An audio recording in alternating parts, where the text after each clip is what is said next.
back to Tulsa Real Estate Real Talk with Jennie and Brittany. Yeah, and I'm excited today because, Britt, we're going to talk about 5 hidden costs that sellers miss when listing their Tulsa home. Wait, there's only 5? Well, I mean, we'll start with 5. We'll see how we can go into our conversation Sounds here. Great. So just as we get to, we're wrapping up this year and we are just so grateful for all the families we get to help. But we also need to stay up on making sure that we're helping guide our seller clients through the process of selling their home. And gosh dang it, if we aren't seeing that some deals are busting. Yep, we are. So what are you seeing in that area of real estate? Well, I think it's interesting because we're always trying to control, like, how can we prevent this from happening? Yeah. And the truth is things happen and we can't always control it. And we have identified 5 core areas that we can direct it back to. And so we're going to talk about those today. Yeah, well, first off, there is a cost of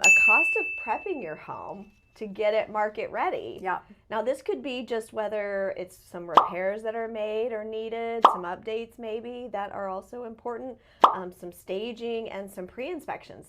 Those things cost money, don't they? They do. Yeah, let's talk about that. Well, I think the reality is the cost up front can help save you major costs when you're under contract. That's right. In fact, it can save you from busting a deal. Mm-hmm. So we really have seen the benefits of pre-inspecting homes and the minimal cost up front and the big return on the back end once we get to under contract and a closing. Yeah, and so with a pre-inspection, then you get the whole list of items that will come up during the buyer's home inspection anyway. Now hold on, because I get this objection all the time. What if I have to disclose them? Well, you do, and we know they're going to find out anyways. Yeah. So why not go ahead and be proactive, take care of it, and now we know about it before we've ever even selected a price, before we've ever even gone on market, and it really allows just like a fresh That's start. right. Buyers will feel more confident and comfortable of making strong offers when they already see that the seller has been proactive in having the home checked out already. And the truth is the repairs can come into this cost as well, because maybe they want to fix some of the things, but then just disclose the rest. So it may not be that they have to spend a lot of money up front in repairs or updates. It's just disclosing it. It is. So a buyer feels more confident with it. What is it? I know that for some of our clients this year, they've had big, beautiful homes and they were vacant or they needed some extra staging help. That isn't cheap, is it? No, it's not. And, we definitely walk through each home with a really fresh mindset on, do they need staging help or do they not? A lot of that goes back to like layout and how the rooms feel. I also know a lot of clients are really interested in the staging part because they know it's going to help their home look extra beautiful for pictures and also for showings. And the truth is, buyers are picky right now. They are. They've got more choices. So, of course, that's a great option. I do think the pre-inspection is probably the most powerful thing that our clients can do. Yeah, that's right. So those are some costs. All right, another category of costs would be the cost of being on the market longer than expected. Yeah, this could be utilities or maintenance, things like that. Yeah, it's a really good one to think about. Yeah. I do think with the uptick in days on market, specifically if a client's already moved on to their new home, or if they've moved out of state, because we get to help a lot of relocation people, they forget about the maintenance and the seasonal changes and the empty home and the utilities. And so a little hack that some of our clients have found is really helpful is identifying a great neighbor or someone who they trust here locally who can kind of help us keep tabs on that stuff. Of course, we'll give them reminders, but it's great to have someone with boots on the ground here locally. Well, even just things like lawn maintenance or we're at that time of the year where all the leaves are falling off the trees and just need a bed cleanup of a landscaping company. And it's not a big expense, but it's something that needs to be kept up with. The other thing I thought about, Britt, was this time of year when we start getting to cold weather. What can happen with a vacant house with no heat on and our lovely pipes? They can freeze. Yeah, they can freeze. And it's so unfortunate when that happens. And so these are things that can be additional costs or things to think about. Well, I'll tell you too, something that sellers forget about. We had some showings over the weekend, and one of them had so many leaves, and it was an empty home. The leaves had been trucked inside multiple times, and I'm not sure if the seller knew about it. And so it really doesn't put a super great taste in a buyer's mouth or like in their feelings when they see just leaves throughout the home or maintenance things or, well, how long have these leaves been here? And so those little things can just help tie it up with a bow for the next buyer, make them feel great about it.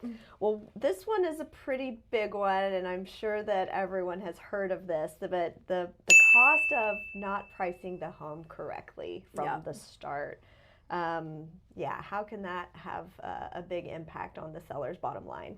Yeah, that can impact it pretty largely. I would say, and you and I, we talk about this a lot, and we can look at comps and data, and all of that's really helpful for gauging pricing.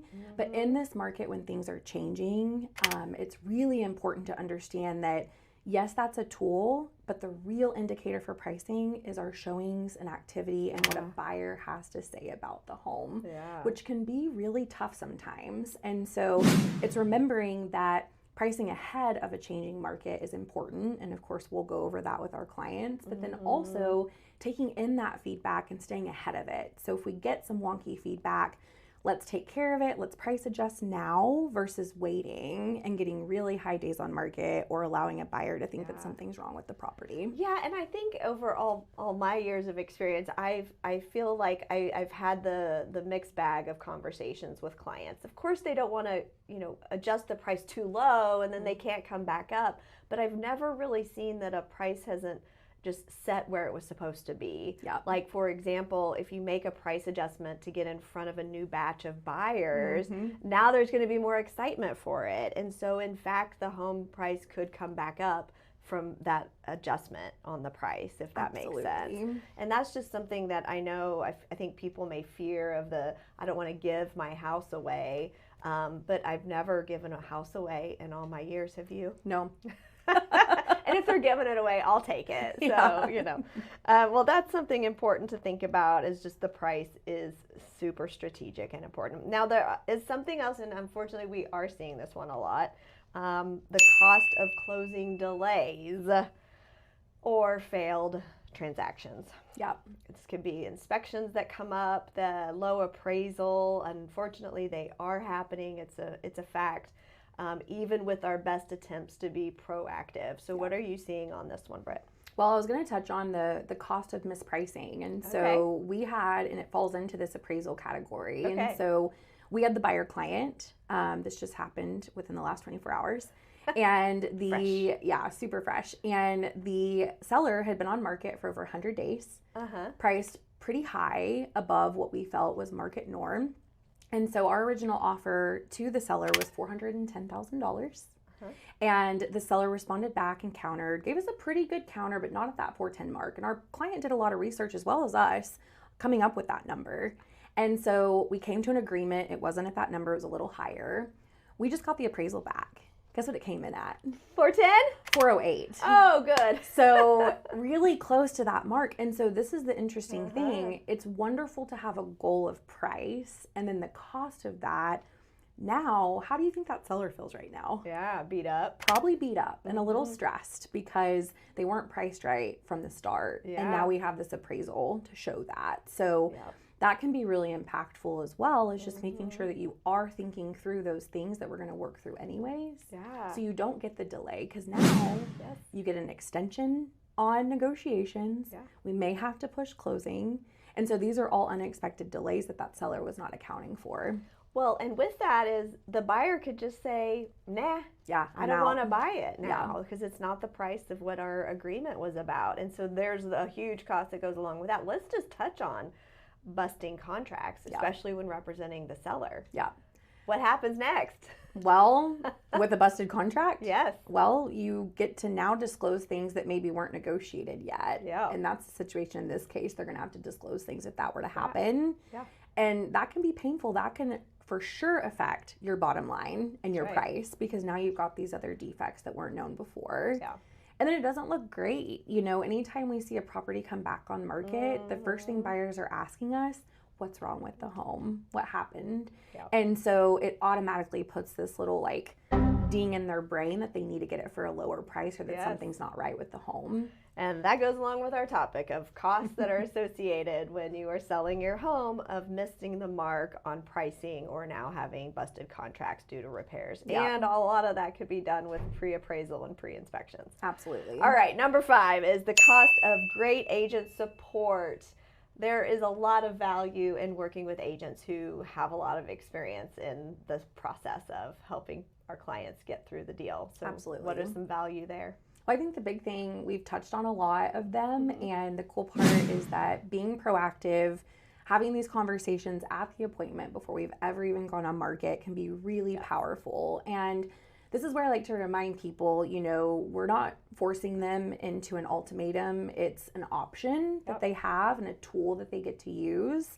And we get to speak the truth of the stories that we've experienced and help shed some light on what we're seeing in the market right now.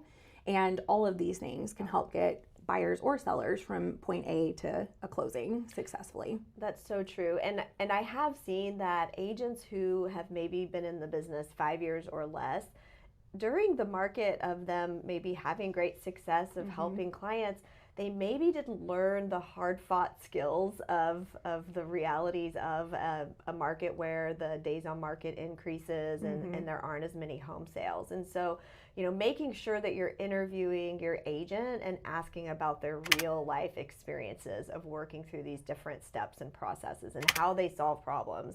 That's really important. Yeah. I mean, we have the honor of helping 100 plus families every year buy and sell real estate. And what I have found with some of our local agents is not everyone does that. And so we may work a transaction and we may be helping them through some things that we've dealt with because we've seen it in this market and maybe they haven't. And so I do think that that's so important, just to interview and make sure you're feeling really great about who you're working with. Well, that's what we got here today, Britt. Those are the 5 hidden costs that sellers may encounter when they are trying to sell their home. Of course, if you have any specific questions, then reach out to us as well. And what can they do, Britt? Like and subscribe for more upcoming real estate talk and tips.